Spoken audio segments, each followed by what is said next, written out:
बिस्मिल्लाहिर्रहमानिर्रहीम अस्सलाम वालेकुम। हमने एक पास्ट पेपर से सवाल जो था वो सिंगल एंट्री का देख लिया था 2013 का प्राइवेट। अब जो हम सवाल कर रहे हैं ये 2014 क्वेश्चन नंबर 2014 का। सबसे पहले हम रिक्वायरमेंट पढ़ते हैं। रिक्वायरमेंट में आपसे ये कह रहा है कि स्टेटमेंट ऑफ अफेयर्स बनाओ। क्या बनाओ? स्टेटमेंट ऑफ अफेयर्स बनाओ। स्टेटमेंट ऑफ अफेयर्स में बता चुका हूँ कि क्या चीज होती है। स्टेटमेंट ऑफ अफेयर्स हमारे पास क्या चीज होती है? बैलेंस शीट होती है। ठीक हो गया? तो स्टेटमेंट ऑफ अफेयर्स का क्या मतलब है? स्टेटमेंट ऑफ अफेयर्स का मतलब है बैलेंस शीट। ठीक है, अब क्या करना है, देखो यहाँ पे तुम्हें इसने नेट इनकम बताई हुई है, ये रही कि नेट इनकम जो है वो 1,25,000 रुपए। इसका मतलब बैलेंस शीट में याद करना कि हम प्रॉफिट लेके जाते थे, कैपिटल में ऐड कर देते। तो अब हमें यहाँ पे इनकम स्टेटमेंट बनाने की जरूरत नहीं। जो अभी हमने प्रॉफिट एंड लॉस बनाया था, इनकम स्टेटमेंट हमें यहाँ पे बनाने की जरूरत नहीं है। क्यों नहीं है? क्योंकि सवाल में डायरेक्ट उसने नेट इनकम दे दी है। तो सर इसका मतलब वो जो हम नेट इनकम बनाते थे, इनकम स्टेटमेंट बनाते थे, capital eight and, drawing add करते थे, इन्वेस्टमेंट और कैपिटल स्टार्ट माइनस करते थे, ऑपरेटिंग एक्सपेंसेस माइनस करते थे, अभी अभी जो हमने पहले सवाल किया वो नहीं करेंगे? नहीं, नहीं करेंगे। क्यों? क्योंकि डायरेक्ट इसने नेट इनकम सवाल में दे दी है। ठीक है, बैलेंस शीट हम बनाने का तरीका देखते हैं क्या है। अब हमने, ताकि इनकम स्टेटमेंट बैलेंस शीट भी कर लेंगे, फिर हम मजीद इस पे सवाल करेंगे। ठीक है, सवाल पढ़ते हैं। Mister x invested cash rupees 1,50,000 on 5th August 2013। कब की बनानी है हमें बैलेंस शीट? 31 दिसंबर 2013 की। और इन्वेस्टमेंट कब की है? 5th August 2013। इसका मतलब ये कौन सा कैपिटल होगा? कैपिटल स्टार्ट होगा। ठीक है सर, हमने तो बनानी नहीं है इनकम स्टेटमेंट, उसमें लेते ना कैपिटल स्टार्ट और एट एंड, फिर क्यों? देख लेते हैं क्यों दिया है, बस अभी तो हम वैसे ही पढ़ रहे हैं।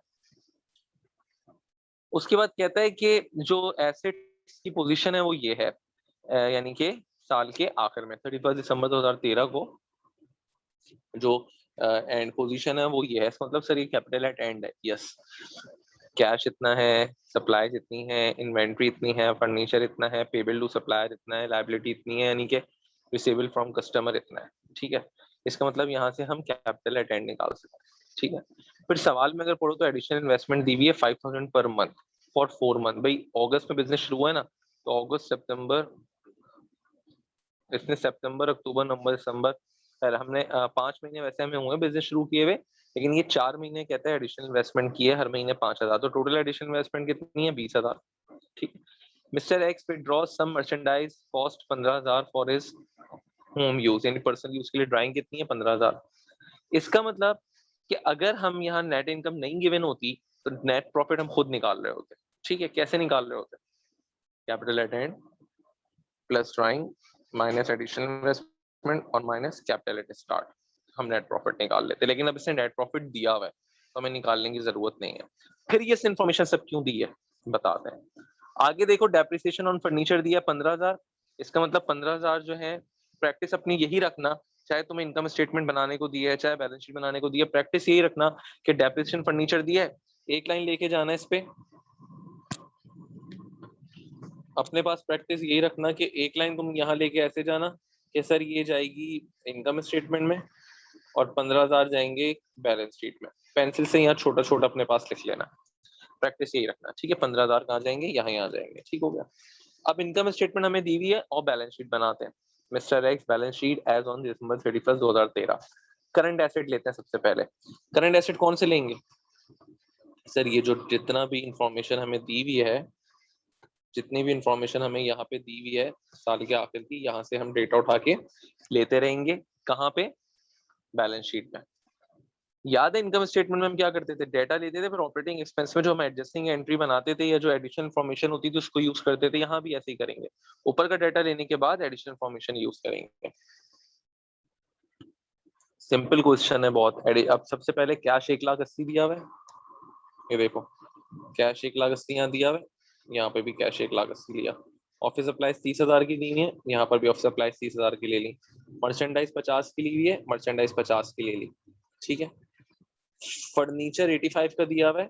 अब चेक करो, अभी तो हम यहाँ शुरू में सारे करंट एसेट ले रहे हैं, फर्नीचर रुक जाओ। अब क्या बचा? रिसेबल टू 70,000, ये रिसेबल ले लिया, तो टोटल करंट एसेट्स मेरे पास कितने हो गए? 3,30,000 के। अब क्या करूंगा? अब मैं जाऊंगा ऊपर फर्नीचर, फिक्स एसेट पे। फर्नीचर मैंने 85,000 का लिया, मैं चेक करूंगा या फर्नीचर से रिलेटेड कोई इंफॉर्मेशन तो नहीं है मेरे पास। यस सर, डेप्रिसिएशन की है।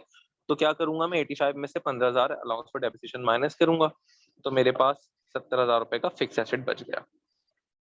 सर हम एडजस्टिंग एंट्री बनाना चाहते हैं, हमारी प्रैक्टिस है, बहुत अच्छी बात है, मैं तो कहूंगा थम्स अप बनाओ।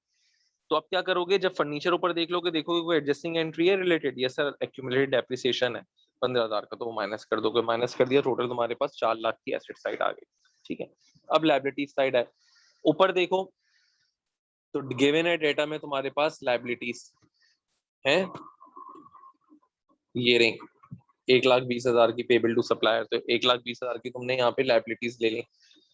अब क्या करना है, अब असल काम हमारा बैलेंस शीट में नया नया काम है जो हमने इससे पहले कर चुके हैं। हमेशा हम कैपिटल में नेट इनकम ऐड करते थे, सही है, वही काम करेंगे। बैलेंस शीट में हम क्या काम करेंगे, हमारा जो ओपनिंग कैपिटल होगा उसमें हम नेट इनकम ऐड करेंगे। तो लिहाजा ऊपर देखो जो ओपनिंग कैपिटल है 1,50,000, वो हमने 1,50,000 यहाँ पे लिखा, इसमें नेट इनकम 1,25,000 ऐड की जो ये दी हुई है।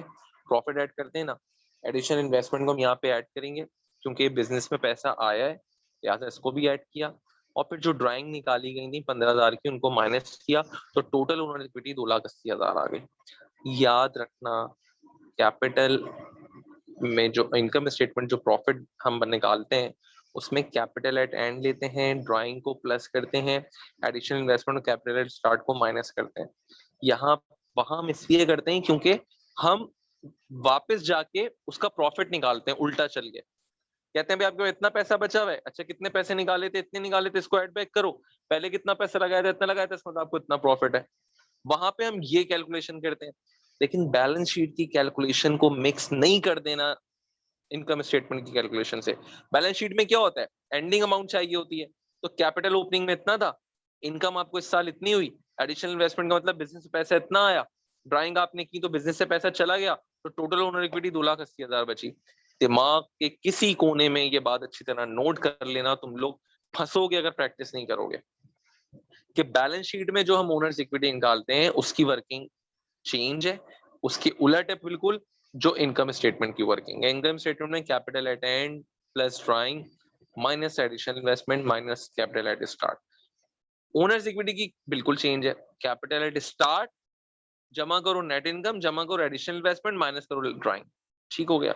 तो ये एक सवाल था जो हमने देखा है, इंशाअल्लाह ताला फिर मजीद सवाल हम करेंगे और उस पर बात करेंगे। ये हमने सवाल किया है 2014 का रेगुलर। ठीक हो गया, इस पर मजीद सवाल करेंगे और बताएंगे। Thank you.